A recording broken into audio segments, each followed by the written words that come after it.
नमस्कार दोस्तों, this is Anand Rupam and welcome to unknown patriots. इस चैनल को लाइक शेयर एंड सब्सक्राइब ज़रूर कर लीजिएगा। आज ईद के दिन हमारे धुरंधर ने फिर एक कारनामा कर दिया। दरअसल जब से मूवी धुरंधर 2 आई है, चारों तरफ धुरंधर का ही जिक्र है और पाकिस्तान में कुछ ज़्यादा ही जिक्र है। धुरंधर का जलवा ऐसा है कि आज ही के दिन मुरीदके में लश्कर का एक कमांडर बिलाल आरिफ सलाफ़ी को नमाज के बाद किसी ने पॉइंट ब्लैंक रेंज से गोली मार दी। बताया गया कि रीज़न अननोन है, इंसान भी अननोन है, वो भीड़ में कहीं खो गया, तो ये काम तो किसी धुरंधर का ही हो सकता है। तो ये कारनामा हो गया और न्यूज़ भी छपी कि रीजंस अननोन।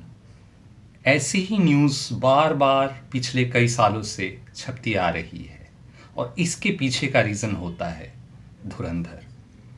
धुरंधर कहानी है उन अननोन मेन की जिसको चरितार्थ करता है रणवीर सिंह का कैरेक्टर हमजा अली मज़ारी।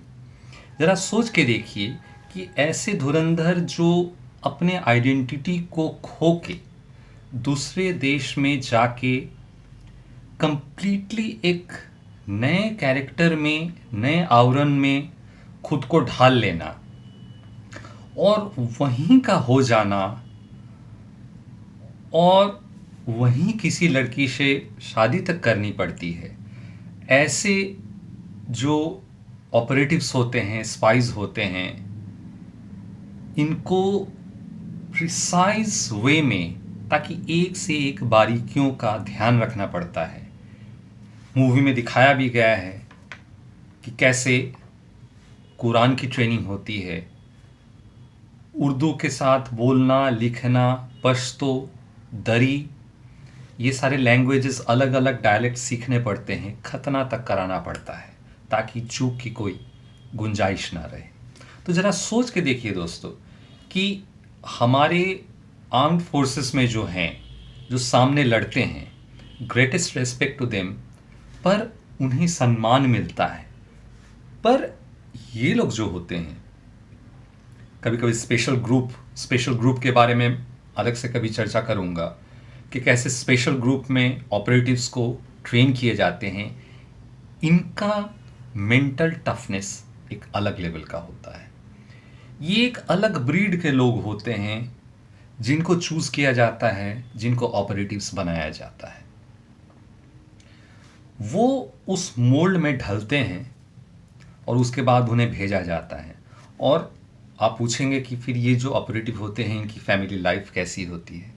तो फैमिली लाइफ एक्चुअली बहुत कॉम्प्लिकेटेड होती है, बहुत सारे चैलेंजेस होते हैं। तो सोचिए, इतने सेक्रीफाइस करने के बाद आपको डिज़ोन भी कर दिया जाता है कि अगर आप कभी पकड़े जाते हैं तो इनको क्लियर इंस्ट्रक्शन होता है कि अगर आप पकड़े जाते हैं तो वी डोंट नो यू। ये बात वो लोग जानते हैं, उसके बाद भी वो लोग वहाँ जाते हैं। ये सुप्रीम सैक्रिफाइस है और ये मूवी धुरंधर 2 है जो इस चीज़ को सेलिब्रेट करता है, उनको ट्रिब्यूट दे रहा है। और सबसे आश्चर्य की बात है कि आदित्य धर ने जो एक एक इंसिडेंट लिखी है वो सच से इतना क्लोज है। जो लोग जो डिक्लासिफाइड जो फाइल्स निकल के आती हैं, उनका जो अध्ययन करते हैं, वो चीज़ों को, डॉट्स को जोड़ते हैं और पाया जाता है कि आदित्य धर की मूवी में एक एक ऐसी फाइल्स, फिर बता दूं, ये क्लासिफाइड फाइल्स नहीं हैं, जो अनक्लासिफाइड हो चुकी हैं लेकिन फिर भी पब्लिक के नज़र में नहीं आती, क्योंकि पब्लिक में इतनी पेशेंस ही नहीं है कि वो एक एक फाइल्स को पढ़े, डॉट्स को कनेक्ट करे। जैसे ज़हूर मिस्त्री को दिखाया गया था विदाउट गिविंग एनी स्पॉइलर। ये जिसने भी धुरंधर 1 देखी है और धुरंधर 2 अगर नहीं भी देखी है तो वो आराम से कह सकता है, चूंकि धुरंधर द रिवेंज, सेकेंड पार्ट जो है रिवेंज है, तो चाहे वो ज़हूर मिस्त्री हो जिसने बोला था पड़ोस में ही रहते हैं, गुदे भर का दम लगा लो, जो उखाड़ना है उखाड़ लो। तो उसको मारा जाएगा, ये कोई स्पॉइलर नहीं है। इसमें कई सारे स्पॉइलर हैं, बहुत सारे ट्विस्ट्स एंड टर्न्स हैं, तो विदाउट गिविंग एनी स्पॉइलर, तो रिवेंज हैं। तो चाहे वो ज़हूर मिस्त्री मरेगा, चाहे वो हाफिज़ बट्टावी हो वो मरेगा, चाहे वो मेजर इकबाल हो जो इलियास कश्मीरी का है वो भी मरेगा। तो ये कोई स्पॉइलर नहीं है। और इन्हें मारेंगे हमारे अननोन मैन या अननोन गनमैन जो धुरंधर हैं। कैसे मारेंगे? जो रियल हमारे फाइल्स में जो लिखी गई हैं उससे आदित्य धर की मूवी, जो लोग फाइल्स पढ़ी हैं, जिनको इस चीज़ के विशेषज्ञ हैं और इन फाइलों के तह तक गए हैं, कुछ खोजी पत्रकार हैं जो डिफेंस रिलेटेड, जो इंटरनेशनल रिलेटेड, इसमें कभी कभी सरकार के तरफ से भी एक पर्टिकुलर चैनल, एक पर्टिकुलर वे में खबरों को दी जाती हैं ताकि स्टेप बाय स्टेप वो आगे बढ़ सके। आदित्य धर ने कंसल्ट किया था आदित्य राज कौल। आदित्य राज कौल वो पहले ये थे जिन्होंने ब्रेक किया था कि ये जो जाहिद अकुंद बन के जो कराची के क्लिफ्टन टाउन में क्रिसेंट फर्नीचर का जो मालिक था वो एक्चुअली ज़हूर मिस्त्री है। और कैसे मारा गया, क्या क्या बारीकियां हैं, पॉइंट ब्लैंक में मारा गया। और मारने वाला कौन है, मारने वाला कौन है वो एग्जैक्ट नाम और तो कोई नहीं जानता। लेकिन बहुत ताज्जुब की बात है कि इस घटना को ज़रा ध्यान से सुनिएगा। जब ये फाइल जब डिक्लासिफाई हुई थी तो एक ऑपरेटिव के बारे में बात निकल के आई थी, जिस ऑपरेटिव का नाम था एजेंट आदित्य। ये मजाक नहीं कर रहा हूँ, ये एजेंट आदित्य के नाम से एक ऑपरेटिव को तैयार किया गया था, जिसे ये बताया गया था कि आपको अपनी आइडेंटिटी को भूलना होगा, आपको पहले अफ़गानिस्तान जाना पड़ेगा और उसके बाद वहाँ पे कुछ ट्रेनिंग आपको मिलेगी, वहाँ पे आप कुछ कॉन्टैक्ट्स बनाएंगे, उसके बाद आपको कराची भेजी जाएगी। और कराची पहुँचने के बाद आपको एक मिशन को अंजाम देना है। कहा यह भी जाता है कि इस दौरान उस ऑपरेटिव की अपनी फैमिली लाइफ बहुत ख़राब हो गई थी। उनकी वाइफ भी उन्हें छोड़ के चली गई थी क्योंकि वो समय नहीं दे पाते थे। वो एक अज्ञात जीवन वो हमेशा जीते थे। एक छोटी सी बेटी भी उनकी थी। उसके बाद भी वो अपना फ़र्ज़ निभाते हैं, वहाँ वो जाते हैं और उसके बाद वो कुछ 2-3 लोकल कॉन्टैक्ट्स डेवलप करते हैं। उसके बाद ये जो एजेंट आदित्य हैं, फिर मैं डिस्क्लेमर दे रहा हूँ, ये इनका रियल नाम नहीं है, लेकिन जो डिक्लासिफाइड फाइल्स में जो नाम है वो एजेंट आदित्य ही है। ये एजेंट आदित्य जो हैं ये किसी और नाम से, शायद इकबाल सिद्दीकी और समथिंग नाम से, मैं भूल रहा हूँ, उस नाम से वो वहाँ जाते हैं, अपना पूरा आइडेंटिटी चेंज करते हैं, खतना तक कराते हैं। वहाँ एक लोकल रिक्रूट वो करते हैं, उसको भी वो साइकोलॉजिकल मैनिपुलेशन करते हैं, उसको अपने पाले में लाते हैं। उसके बाद एक बलोच लेडी को भी ये ट्रेन करते हैं ताकि वो क्रिसेंट फर्नीचर में जाए और मेल जोल बढ़ा के ये कंफर्म करे कि ज़हूर मिस्त्री ही, ये जायद अकुंद ही ज़हूर मिस्त्री है कि नहीं। पुख्ता प्रमाण तब होता है कि वो एक लेडी जो वहाँ जाती है, कस्टमर बन के मेल जोल बढ़ाती है और काइंड ऑफ हनी ट्रैप करती है। इसकी ट्रेनिंग भी हमारे ये एजेंट ही देते हैं और उसके बाद वो अपना कच्चा चिट्ठा खोल देता है कि मैं ही ज़हूर मिस्त्री हूँ। उसके बाद प्लान बनती है और उसके बाद पॉइंट ब्लैंक रेंज से इसे मारा जाता है। तो ऐसी ऐसी चीज़ें, ऐसी ऐसी बारीकी, हालांकि इस मूवी में अलग तरीके से दिखाया गया है। लेकिन चीज़ें बहुत करीब है ट्रुथ के, जो एक्चुअल में घटी थी। हाफिज़ बट्टावी जो 26/11 में शामिल था, उस 26/11 के वन ऑफ द प्लानर्स था हाफिज़ बट्टावी। ये बट्टावी को मारा गया जहर देके। अब कहा यह भी जाता है कि अननोन गनमैन के साथ अननोन शेफ भी आ गया, अननोन नर्सेस भी आ गई। तो ये सारी चीज़ें आपको समझ में आएगा जब आप मूवी देखेंगे, या अगर देख लिए होंगे तो आप कनेक्ट कर सकते हैं कि चीज़ें जो दिखाई गई हैं वो एक्चुअल में जो घटी थी वो कितना करीब था। दरअसल ये मूवी एक हमारी जो दबी हुई फाइल्स थी, वो फाइल्स समझ लीजिए कि हमारे जितने भी हिडन फाइल्स हैं वो अपने आप में एक डायनामाइट है। दरअसल 2016 का जो नेशनल सिक्योरिटी काउंसिल की हमारे देश में जब मेजर पहली मीटिंग हुई थी, मोदी जी के आने के बाद जो पहली मीट हुई थी कि एक पॉलिसी फ्रेमिंग करनी है, उस पॉलिसी फ्रेमिंग में एक ब्लूप्रिंट तैयार किया गया था जिसका नाम रखा गया था बेली डायरेक्टिव। ये बेली डायरेक्टिव में ये कहा गया था कि कुछ टारगेट्स को हमारे जो एनएसए हैं उन्होंने एक प्रेजेंटेशन दिया था और एक लिस्ट तैयार की थी कि ये हमारे टारगेट हैं। डोजियर हम लोग देते देते थक गए हैं, अब हम एक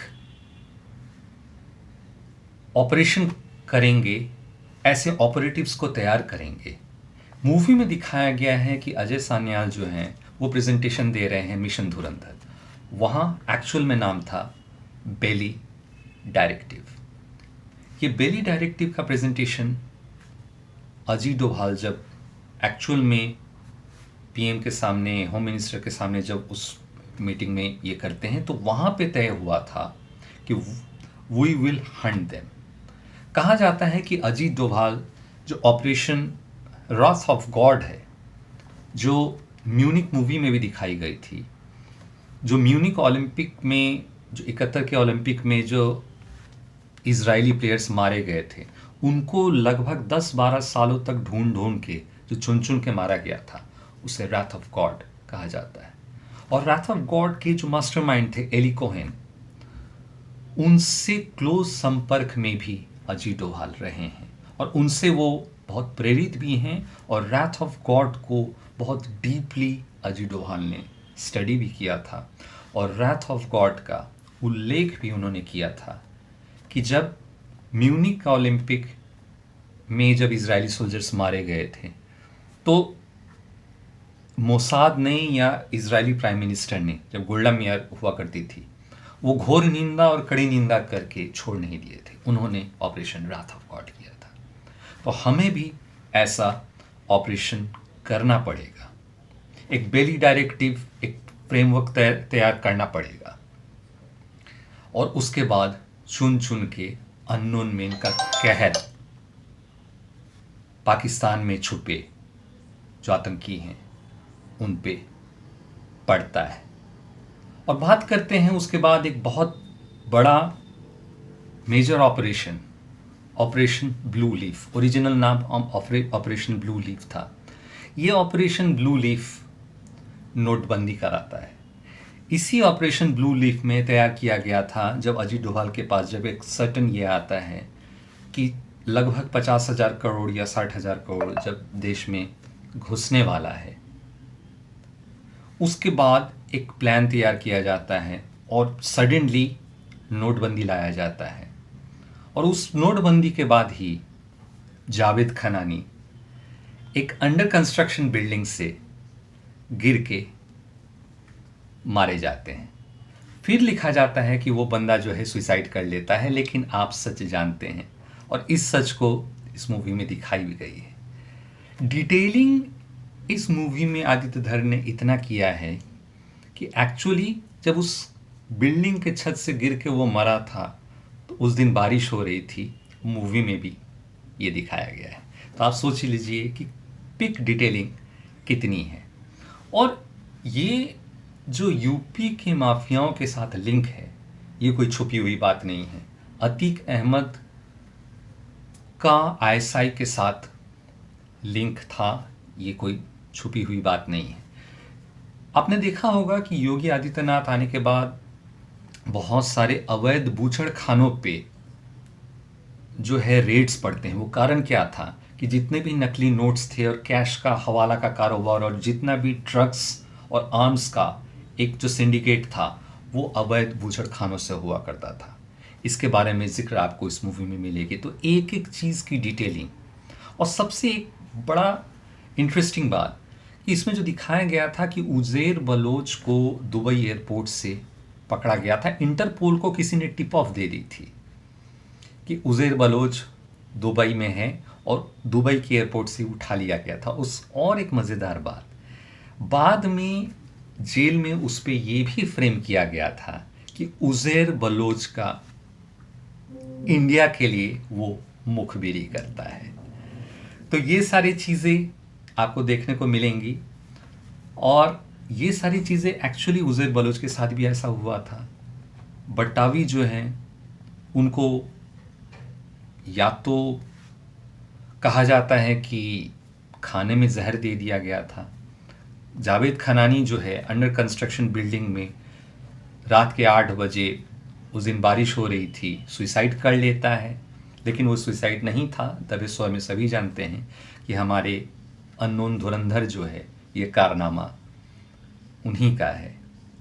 और रही बात हमारे ऐसे ऑपरेटिव्स जैसे एजेंट आदित्य, इनके बारे में रियल नोट्स में ये है कि उन्हें कितनी सेक्रीफाइसेस से गुजरनी पड़ी, उनको फैमिली से उन्हें दूर हो जाना पड़ा। उसके बाद उनकी ट्रेनिंग हुई, वो 2 साल लंदन में भी रहे, और उसके बाद पाकिस्तान में जाहिद अकुन यानी ज़हूर मिस्त्री को पॉइंट ब्लैंक रेंज में मारने में वो मास्टरमाइंड थे। और उसके बाद अब वो कहाँ हैं ये कोई नहीं जानता। तो इसी नोट पे मैं आनंद रूपम इस चर्चा को विराम दूंगा। आशा करता हूँ कि मैंने यहाँ कोई स्पॉइलर नहीं दिया है, क्योंकि वास्तविकता में ये कोई मूवी का रिव्यू नहीं है। मेरे इस वीडियो बनाने का मकसद था कि हमारे जो अननोन मेन हैं उनका कितना बड़ा सैक्रिफाइस होता है, कितना बड़ा रोल होता है, कि उन्हें सैक्रिफाइस करने के बाद भी उन्हें कुछ भी प्राप्त नहीं होता है, वो गुमनामी की ज़िंदगी जीते हैं। तो इसी नोट पे दोस्तों, मैं आनंद रूपम, मैं आपसे आज्ञा चाहता हूँ। जय हिंद, नमस्कार।